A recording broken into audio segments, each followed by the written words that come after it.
Hello everybody and welcome to Wesley's Plant World with me, Wesley Peterson. And today we are in the area of my garden called Westside Garden. And I'm in this part of my garden today because I have a border behind me that needs to have some plants planted out in the front of it.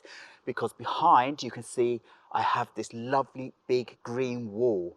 All of these beautiful bushes here are my Picea abies, the Norway spruce. And I go in and I shear the front of these bushes every season, once, maybe twice, and I go in and top them as well so that they don't get too tall. So these bushes are around 5 meters tall and I don't want them getting any higher than that. They can get much taller than that, and this is absolutely fine. They're giving us a lovely green backdrop and they grow out lovely new and fresh growth every year with no problem.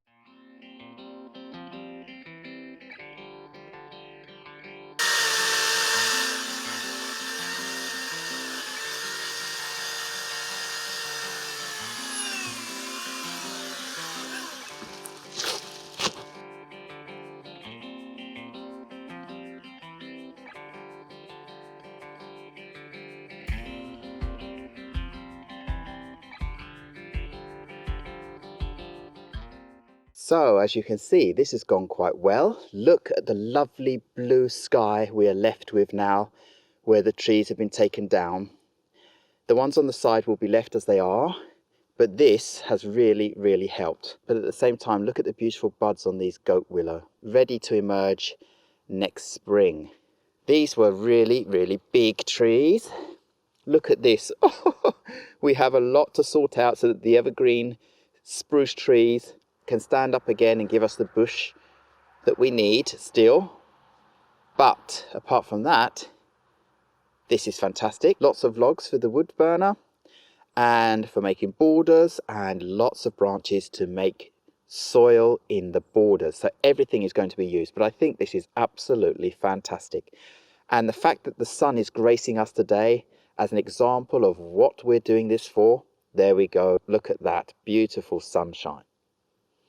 So now what we're left to do is sort out this mess. So here we go. This concludes the job of the day. All of the thicker trunks are here, which can be used to make firewood and border edging. And if we look up, you can see the evergreen spruce trees without all of the Salix caprea behind. We can just see the blue sky. Look at that. Lovely. And we still have the bush, which is absolutely perfect, exactly what we wanted and needed. This border I can fill out with plants next season. And then here is all of the brush, the canopy piled up neatly here that I can break down and use in the borders all around the garden. So nothing will be wasted at all. This is absolutely fantastic and very good for the borders because it breaks down slowly and becomes a great mixture in all the soil that's in the garden. So as I go back here, you can see the open expanse now, and we still have trees around, so it's perfect. But now it's just going to be much nicer in our inner garden later. And not much to sort out, really.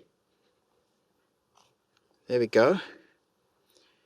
All of the logs and the inner garden behind the thuya bushes there.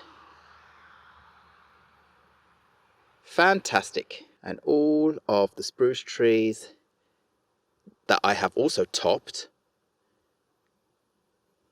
that can carry on growing out and bushing out here.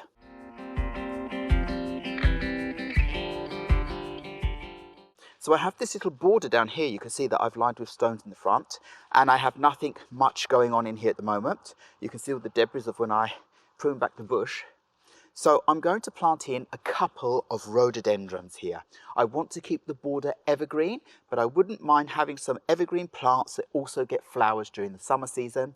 And the rhododendrons I'm going to be planting here get lovely peachy coloured flowers, and they're quite big bushes, so they will do very well at filling out the rest of this border here. So I'm just going to get my wheelbarrow where I have them so I can start this. So here are my plants, and we'll put them a little bit to the side here. So I have 2 of these rhododendrons. They've got quite big root balls, and I've been throwing down a lot of debris on this border as organic material. So I have big stems here, and they're going to be in the way of me being able to make big holes. So all I need to do, I actually added soil to this border when I was creating it, so it has soil and so forth. So what I want to do now is just excavate out a hole. I'm going to put one here, so we'll do what we can to excavate out a hole here. Now, you're going to ask me, am I going to be giving them any special soil, rhododendron soil, because they like a lower pH and all that kind of thing? And the answer is no, I'm not going to be doing that. They will survive with this soil. It's garden soil, it's soil that I've bought. There are tons of leaves here. I fill up with leaves every year, lots of organic material, so they'll get the pH they need, but at the same time I will give them a little bit of fertilizer, especially now in the beginning when I've just moved them.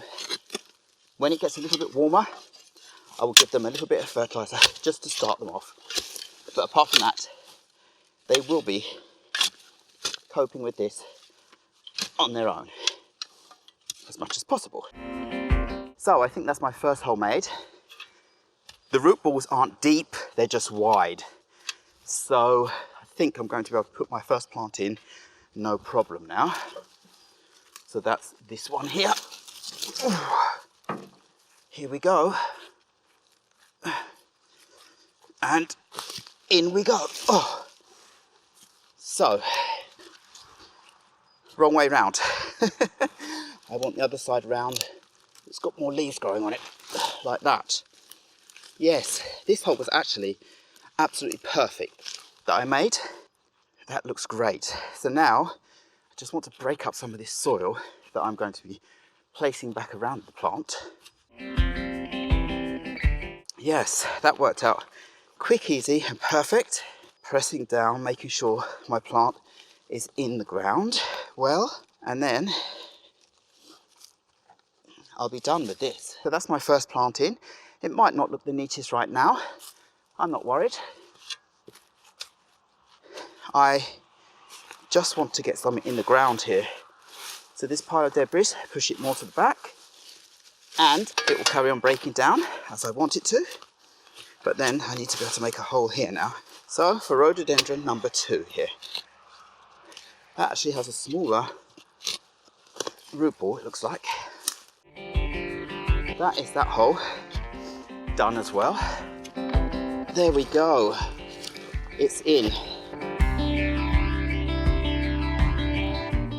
So there we have it, my 2 rhododendrons are planted. I feel like I have a little bit more bushwork going on in here now.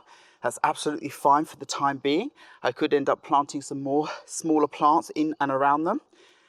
And I have all the debris that will just carry on mulching down around them. As I said, these plants are looking like they are going to need some fertilizer and so forth later on, but I'm going to wait with that until it gets a bit warmer and I know that they can absorb it. So when it's still moist, I will get that rhododendron fertilizer for these plants, but they're going to do fine. They've had periods where they've looked rough and then they've turned out really nice and green again during the summer. So we'll see what happens with these. I will go and collect some more of the autumn leaves to spread around to make sure that I can really keep the moisture in the ground here, and I think these plants will do fine.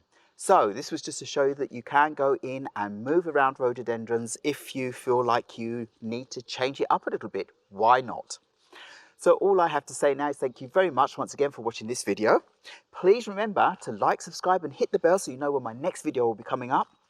And I will see you again very, very soon. Goodbye.